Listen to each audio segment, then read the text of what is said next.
안녕하세요. 자원성입니다. 오늘은요, 20일 경상과 정해를 하겠습니다. 여기서 경상이라는 말이 처음 나오는데요. 경은 거울 경자이고, 상은 사람이나 사물의 형체를 의미하죠. 아상할 때 상을 의미합니다. 그래서 이 뒤에 보면 거울에 비춘 상을 비유로 들어서 정과 해를 설명하고 있습니다. 그리고 이 불교의 중도 내지는 공한 마음 이런 것들을 설명하고 있어요. 본문을 한번 보겠습니다. 말이 없고 설함이 없음이 곧 선정이라 하니 바로 말하고 설할 때도 선정이라고 할 수 있습니까? 네. 지금 답을 어떻게 하시냐면 지금 선정이라고 하는 것은 말함과 말하지 않음을 논하지 않고 항상 선정인 것이니라. 왜냐하면 선정의 본성을 쓰기 때문에 말하거나 분별할 때 곧 말하거나 분별함도 선정인 것이기 때문이다.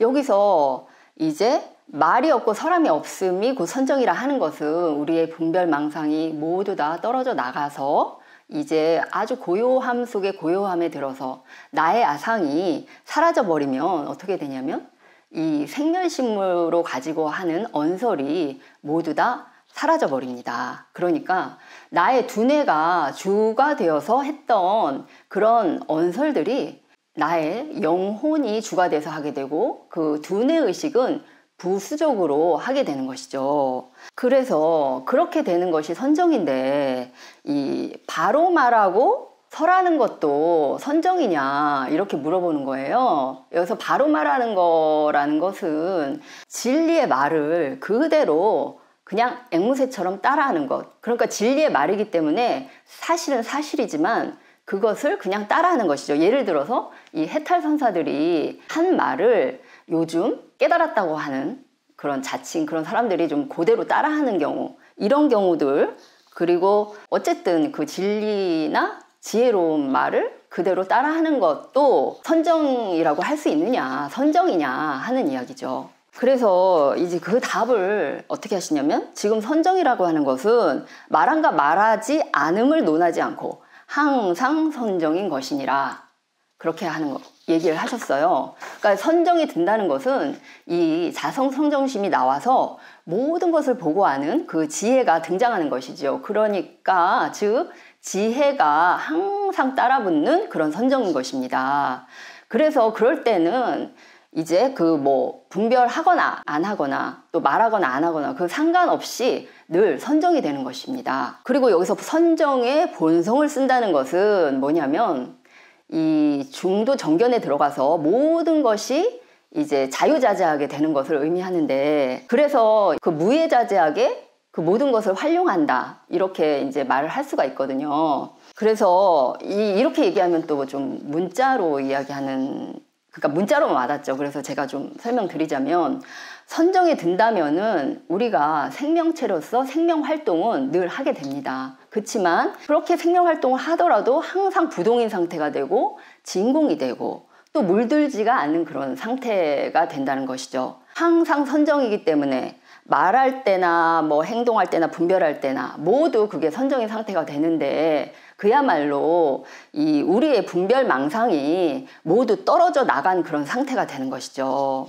그래서 이제 이렇게 말씀드렸지만 제가 미륵보살님 기도 중에 이 선정이 도대체 무엇입니까? 하고 물었습니다. 그랬더니 그 미륵보살님은 이렇게 간단하게 말씀하시더라고요. 이 선정이라는 것은 부처님과 신과 하나 되는 것이다. 그렇게 말씀하시면서 신은 항상 이미 우주 가득 그 진리의 말씀을 설해 놓으셨고 또 지금도 항상 설하고 계신다. 그렇기 때문에 그 말하든 말하지 않든 상관이 없다. 보면은 이제 선사님의 이제 미륵의 서에서도 이런 말이 나옵니다. 부처님의 사자후 내 영혼을 뒤흔드는데 내 마음이 미륵보살 만년설법 붙잡으니 영혼 속에 큰 부처님 인연줄을 걷어가네.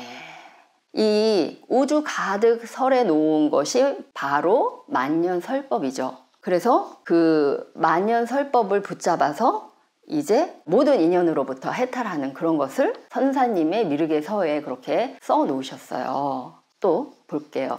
본문이요. 만약 공한 마음으로 색을 볼 때는 색을 볼 때도 또한 공이며, 만약 색을 보지 아니하고 말하지도 않고 분별하지 않을 때도 또한 공이며, 내지 보고 듣고 깨닫고 알 때도 역시 이와 같으니라. 왜냐하면 자성이 공하기 때문에 곧 일체처에 있어서 모두 공한 것이니, 공이란 곧 집착이 없음이며, 집착이 없음이 곧 선정과 지혜를 함께 쓰는 것이니라. 드디어 이제 또 공이 등장합니다. 여기서 공한 마음으로 색을 볼 때는, 색을 볼 때도 공하다 이렇게 하셨는데, 여기 성철 스님 해설 잠깐 보면 내 마음이 모두 공하기 때문에 일체의 모든 것이 공하다, 그런 말과 같은 의미이다 이렇게 설명을 해 놓으셨어요. 공한 마음으로 색을 본다는 것은 이 청정한 자성이 나와서 육안으로 보이지 않는 부분까지, 그러니까 그 대상, 그 색의 본성까지를 다 보게 되는, 즉 일체 만물이 타 공으로 그렇게 보이게 되는 것을 의미합니다. 다시 말해서 이 영혼으로 일체 만물을 보면 그 일체 만물의 공한 모습까지 다 보게 된다는 것이죠. 그리고 이 말하거나 보지 않거나 그 상관없이 역시 공 그대로입니다. 이 마음이, 내 마음이 공하다는 것은 내가 일체 색, 즉 만물과 그리고 대상과 모두가 하나 되는 것을 말합니다.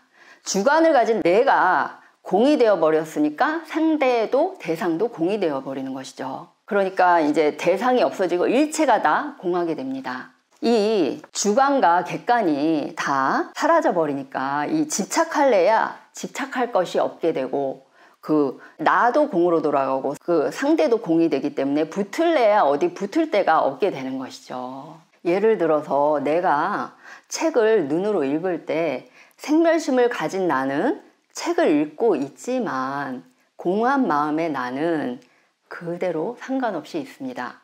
그러니까 책의 행간, 이 책의 행간이라는 것은 그 책의 공한 모습이겠죠. 그 공한 마음, 즉 영혼으로 그 책의 행간을 보고 있습니다. 그래서 두뇌를 통해서 책을 읽고 있지만 이 집착하지 않아서 선정이 되고, 또 지혜를 함께 써서 그 순간, 선정이 된 순간에 지혜를 함께 써서 책의 그 이면, 공한 그 행간까지 들여다 볼 수가 있는 것이죠. 그 당시에 저자가 어떤 상태에서, 어떤 생각, 어떤 환경에서 그것을, 그 책을 썼을 때 그 상황, 그 환경, 이런 것들조차 알게 됩니다. 참 재미있죠. 그래서 이렇게 집착이 없는 상태가 곧 선정과 지혜를 함께 쓴다고 하는 것입니다. 네.